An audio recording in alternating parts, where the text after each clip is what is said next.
right, peace and blessings, brothers and sisters.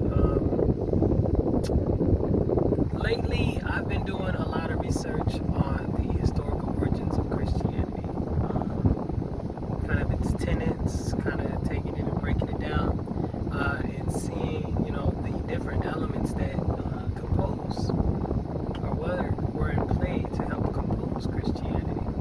And I've come to begin to see how certain processes developed in Christianity. So what I wanted to talk about was I kind of understand how Gnosticism developed. Now, Gnosticism is a version of Christianity that's more mystical.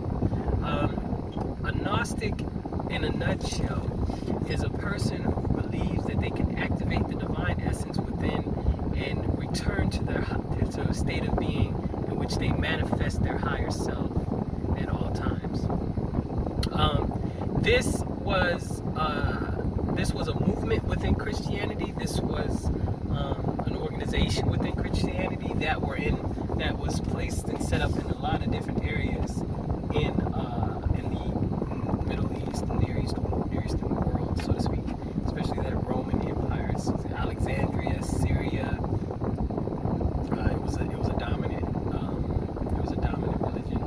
I forget the other states right at the moment. Walter Bauer speaks about where this version of Christianity was. He also talks about Martianism, which is a little bit different but kind of similar.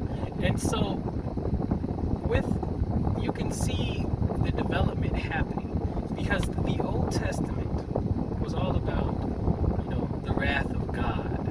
The Old Testament was about following the law, so to speak. But as this New Testament began developing, as they were developing this thought within the first century, you can see them moving away from the wrathfulness of God and moving more towards becoming a divine being.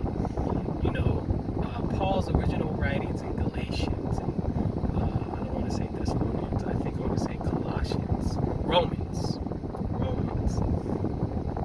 You can see him discussing how you can become an adopted son of God, how Jesus was just the first amongst many, how God made Jesus in his image to show everybody else how to be God-like, or how to become sons and daughters of God. And so then you can see that discussion happening, and I can see somebody in the Greek culture, educated in the Greek mystery system, or educated in a system influenced by the Greek mystery ways of life, which are African influenced teachings. Let's get that straight. The teachings that were passed on and handed down through generations to Greek philosophers, Greek Roman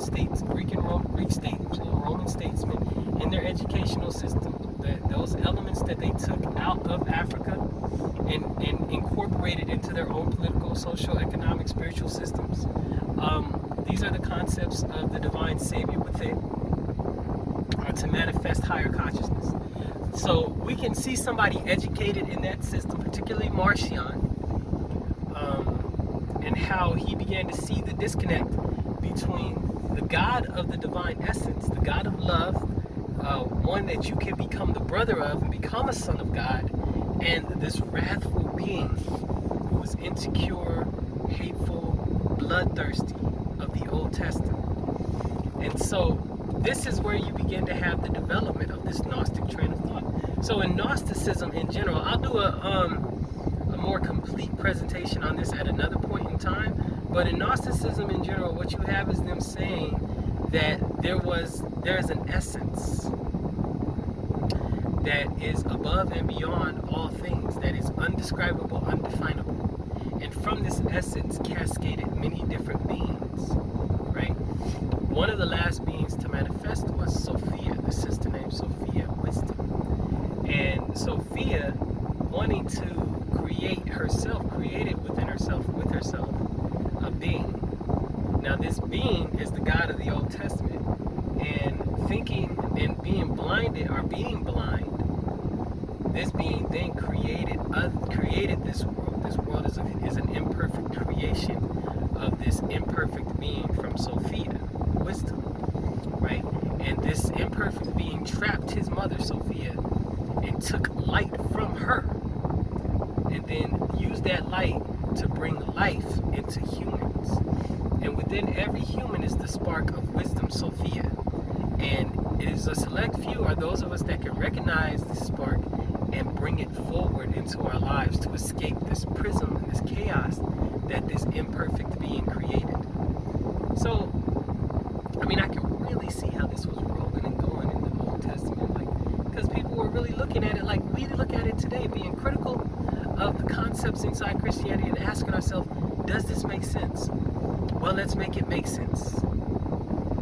So, yeah, I can really see that happening. So that's my quick thoughts on Gnosticism. And I see that that's how that went. That's what I think.